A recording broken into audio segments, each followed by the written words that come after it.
Đàm Tùng Vận tạo chemistry cực đỉnh với các bạn diễn nam kém tuổi, ngoại hình trẻ trung và diễn xuất tốt, giúp Đàm Tùng Vận dễ hợp tác cùng với các bạn diễn nam kém tuổi hơn. Kể từ khi bước chân vào showbiz đến nay, Đàm Tùng Vận luôn được khen là có diễn xuất tốt và có thể hóa thân vào bất cứ vai diễn nào. Bên cạnh đó, một điểm khiến khán giả ấn tượng về cô chính là khả năng tạo chemistry cực đỉnh với bạn diễn nam kém tuổi hơn. 1. Hứa Khải, bộ phim Em đẹp hơn ánh sao vừa lên sóng cách đây không lâu đã đạt được thành tích rất ấn tượng, và một trong những điểm nhấn quan trọng nằm ở chemistry của Đàm Tùng Vận Hứa Khải. Cặp sao 9X nhận được nhiều lời khen vì quá đẹp đôi ngay cả khi nam diễn viên Diên Hy công lược kém đàn chị những năm tuổi. Không ít netizen cho rằng Đàm Tùng Vận là một trong những sao nữ có chemistry đỉnh nhất với Hứa Khải. 2. Tống Uy Long, thời điểm lấy danh nghĩa người nhà chưa lên sóng, khán giả lo lắng Đàm Tùng Vận Tống Uy Long khó tạo ra cảm giác couple chỉ vì bên nam diễn xuất quá kém và giữa họ cũng có sự chênh lệch 9 tuổi.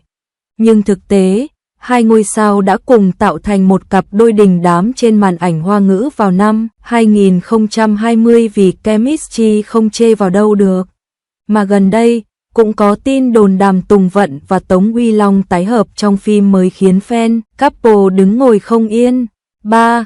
Ngô Lỗi và Đàm Tùng Vận cùng hợp tác trong phim Thiếu nữ toàn phong, khi ấy Đàm Tùng Vận 24 tuổi, Ngô Lỗi 15 tuổi, hai chị em cách nhau 9 tuổi. Trong lần phỏng vấn, phóng viên có hỏi Đàm Tùng Vận, hai bạn cách nhau 9 tuổi đúng không? Đàm Tùng Vận có vẻ bối rối trả lời, lại nói chuyện này à?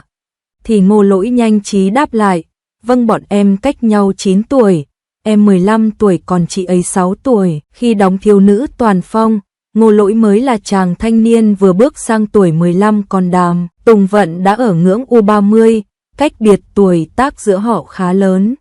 Tuy nhiên, Đàm Tùng Vận cùng Ngô Lỗi vẫn tạo thành một cặp đôi rất đáng yêu và khán giả cũng chẳng thấy giữa họ có khoảng cách tuổi tác nào cả. Ngoài cặp đôi chính thì couple phụ của Vận Lỗi cũng rất được yêu thích, thậm chí còn trở thành điểm nhấn quan trọng trong phần 2. 4. Lưu Hạo Nhiên, điều tuyệt nhất của chúng ta là một trong những bộ phim nổi tiếng nhất của Đàm Tùng Vận. Đảm nhận vai học sinh khi đã 26 tuổi nhưng màn hóa thân của cô vẫn rất mượt, đồng thời còn cùng Lưu Hạo Nhiên tạo thành cặp đôi có chemistry cực kỳ ấn tượng trên màn ảnh. Khoảng cách 7 tuổi dường như không còn là vấn đề giữa Đàm Tùng Vận và Lưu Hạo Nhiên nữa. Cặp đôi hợp tác ăn ý đến mức từng có khá nhiều tin đồn, phim giả tình thật. Đàm Tùng Vận bất ngờ bị réo tên sau hành động của người cũ.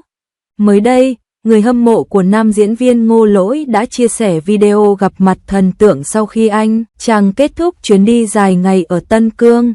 Không chỉ nhận thư, Ngô Lỗi còn ấm áp tặng cho các fan bánh nang, món ăn chính của người Duy, Ngô Nhĩ. Trước khi rời đi, cậu cũng dặn dò cẩn thận, bánh này để được 1 tháng đó à.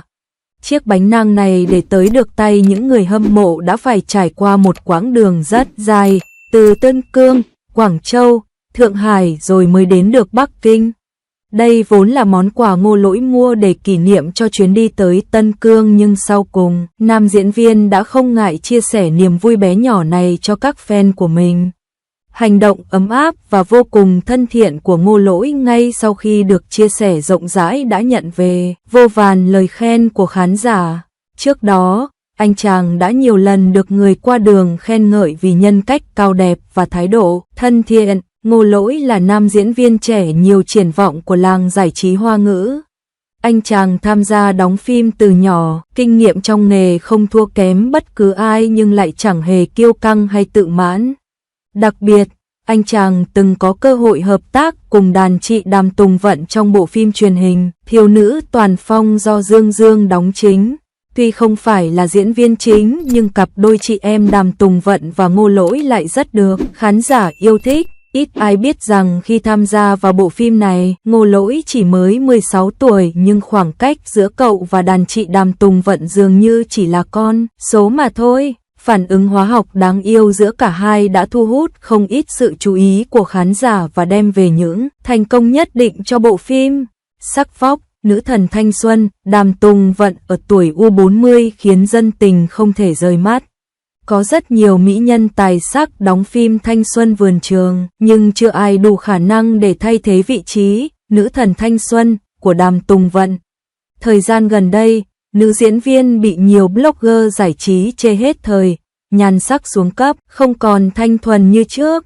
Bộ ảnh mới cực đẹp vừa được Đàm Tùng Vận chia sẻ mới đây là câu trả lời cho sự hoài nghi về nhan sắc của netizen. Đàm Tùng Vận vừa xuất hiện tại lễ trao giải Kim Ưng 2024, hội ngộ Triệu Lệ Dĩnh và nhiều đồng nghiệp đình đám. Tại sự kiện, Đàm Tùng Vận mang đến tạo hình đẹp như công chúa bước ra từ truyện cổ tích. Đàm Tùng Vận diện đầm dạ hội màu be, đính kim sa lấp lánh. Phần tùng váy được may từ nhiều lớp vải, tạo cảm giác bay bổng, đầy tiên khí. Phần thân váy ôm sát khoe đường cong nóng bỏng, cổ váy khoét sâu khoe vẻ đẹp căng tràn của sao nữ U40. Gương mặt Đàm Tùng Vận được trang điểm kỹ càng, các đường nét đều rất hài hòa, xinh đẹp. Qua ảnh được phòng làm việc chia sẻ, Đàm Tùng Vận còn thể hiện khả năng bắn ảnh như người mẫu chuyên nghiệp. Bên cạnh đó, thông qua các hình ảnh được truyền thông ghi lại, nhan sắc người đẹp qua cam thường vẫn rất nổi bật.